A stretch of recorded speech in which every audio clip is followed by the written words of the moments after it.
Savings unit, এদের উপর rule হয়েছে কেন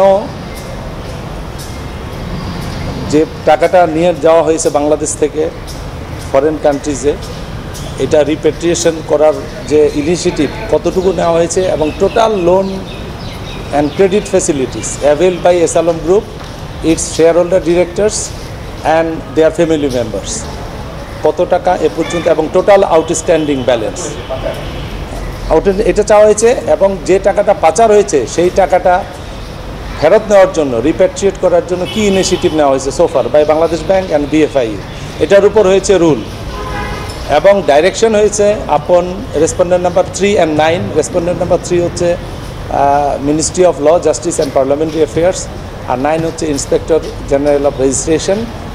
আমরা list of immovable assets and properties in the name of S Alam group, share holder directors and family members, এটার উপর আমরা এর আগেও চিঠি দিয়েছিলাম ministry of law, justice and parliamentary affairs এবং IGRকে, কিন্তু কোনো রেসপন্স পাইনি।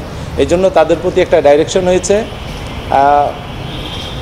লিস্ট অফ ইমুভেবল অ্যাসেটস এবং আপনার যা সম্পত্তি তাদের নামে আছে in the name of S Alam group, share holder director এবং ফ্যামিলি মেম্বার, এটার উপর ডাইরেকশন হয়েছে। তালিকা, সম্পত্তির একটা তালিকা, তাদের নাম, পরিবারের নামে এবং এসালম গ্রুপ শেয়ার হোল্ডারদের নামে যা যা আছে সমস্ত স্থাবর সম্পত্তির একটা তালিকা চাওয়া হয়েছে।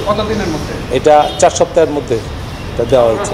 সেটা ফেরত বাংলাদেশ ব্যাংক BFIU উপর রুল হয়েছে। তারপরে ডিরেকশনটা হয়েছে অস্থাবর সম্পত্তির তালিকা, Bangladesh ministry of finance, ministry of law, justice and parliamentary affairs. অস্থাবর সম্পত্তি, স্থাবর সম্পত্তি না, অস্থাবর, অল ইমুভেবল প্রপার্টিস। আমরা দুদককে বলেছিলাম, দুদক যেহেতু কিছু ইনিশিয়েটিভ নিয়েছে এই জন্য দুদককে কোর্টের তারা কিছু জানাইছে। তারা যেটা জানিয়েছে সেটা বলছে যে একবার সুমোটো রুল একটা হয়, সেই রুলের তো আলটিমেটলি জানেন অ্যাপিলেট ডিভিশনের অর্ডারে এটা ডিসচার্জ হয়ে যায়, কিন্তু একটা ডাইরেকশন ছিল করতে পারবে যদি SEC, BFIU, বাংলাদেশ ব্যাংক কোনো ইনভেস্টিগেশন করতে চায় করতে পারে।